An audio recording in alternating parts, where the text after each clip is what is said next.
Layanan publik Pemprov Maluku terancam masuk zona merah.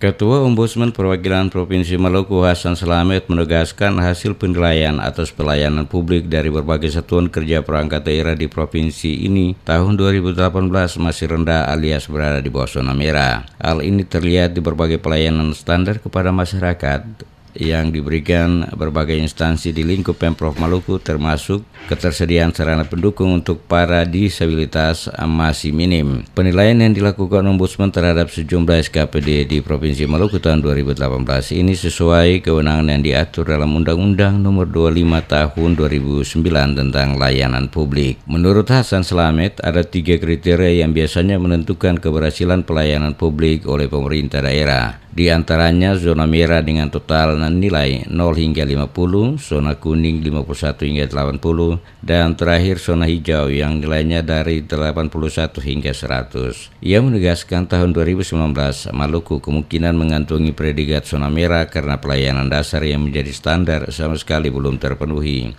Pelayanan standar yang baik katanya harus dibarengi dengan kemampuan inovasi ASN yang ada pada sejumlah SKPD lingkup pemerintah Provinsi Maluku. Namun hal ini sangat jauh dari harapan. Ia mencontohkan khusus pelayanan kebutuhan standar kepada para disabilitas di kantor Gubernur Maluku hampir tidak ada. Olehnya itu, ia meminta di sisa akhir masa jabatan Gubernur Said Asgaf harus melakukan gebrakan luar biasa agar pelayanan publik dari setiap SKPD bisa meningkat dan keluar dari zona merah. Saya yakin 2019 pelayanan publik di Provinsi Maluku masih berada dalam zona merah. Karena apa? Ketidakmampuan orang-orang yang ada di kantor gubernur itu untuk melakukan inovasi-inovasi demi untuk pelayanan publik yang baik. Master Service itu adalah suatu program yang bagus, itu inovasi yang bagus, tetapi di dalam Undang-Undang 25 tahun 2009 tentang pelayanan publik, hal yang paling pertama itu yang mesti dilihat itu adalah standar pelayanan publiknya itu dulu. Standar pelayanan saja nggak ada mau bikin master.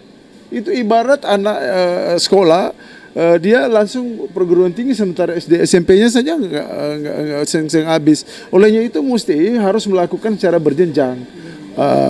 Yang pertama itu standar-standarnya dulu dipenuhi. Hasan Slamet menambahkan dalam survei yang dilakukan Ombudsman menemukan sistem pelayanan terpadu satu pintu PTSP yang diterapkan pemerintah Provinsi Maluku merupakan yang terburuk di Indonesia. Olehnya itu ia menyampaikan masukan kepada gubernur baru yang akan dilantik nanti agar ketika memimpin Maluku dapat mengevaluasi kinerja sejumlah staf termasuk kepala-kepala SKPD jika perlu menggantikannya dengan mereka yang mempunyai kemampuan inovasi yang mumpuni agar pelayanan dasar dapat terpenuhi dengan baik.